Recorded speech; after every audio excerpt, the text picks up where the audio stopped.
സഭാപ്രസംഗികളുടെ പുസ്തകം 9-ാം അധ്യായം 4-ാമത്തെ വചനം. ചത്ത സിംഹത്തെക്കാൾ ജീവനുള്ള നായ നല്ലതല്ലോ. വളരെ വർഷങ്ങൾക്ക് മുമ്പ് ഒരു ക്യാമ്പിൽ ഒരു ചോദ്യ പേപ്പർ നോക്കുവാനുള്ള അവസരം എനിക്ക് ലഭിച്ചു. ചോദ്യം ഇതായിരുന്നു: ചത്ത സിംഹത്തെക്കാൾ നല്ലത് എന്താണ്? ഉത്തരം വരേണ്ടത് ചത്ത സിംഹത്തെക്കാൾ ജീവനുള്ള നായ എന്നാണ്.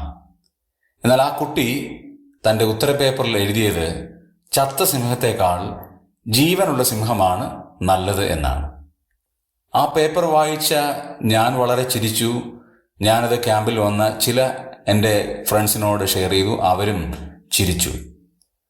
പക്ഷെ ഇവിടെ വ്യത്യസ്തമായ ഒരർത്ഥമാണ് ദൈവവചനത്തിൽ കൊടുത്തിരിക്കുന്നത്. ചത്ത സിംഹത്തെക്കാൾ ജീവനുള്ള നായാണ് നല്ലത്. രണ്ട് മൃഗങ്ങളെ താരതമ്യപ്പെടുത്തുകയാണ്. സിംഹം ബലം കൂടുതലുള്ള ഒരു മൃഗമാണ്, കാട്ടിലെ രാജാവാണ്, വീര്യം കൂടുതലാണ്, ആക്രമണ സ്വഭാവമൊക്കെ കൂടുതലാണ്. പക്ഷെ ചത്തു കഴിഞ്ഞാൽ യാതൊരു പ്രയോജനവുമില്ല.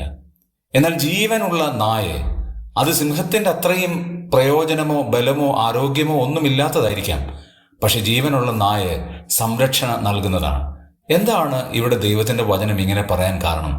നമുക്കും വ്യത്യസ്ത മനുഷ്യരായി, മറ്റുള്ളവർക്ക് പ്രയോജനമുള്ളവരായി ജീവിക്കാനുള്ള ദൈവകൃപ അത് വളരെ ആവശ്യമാണ്.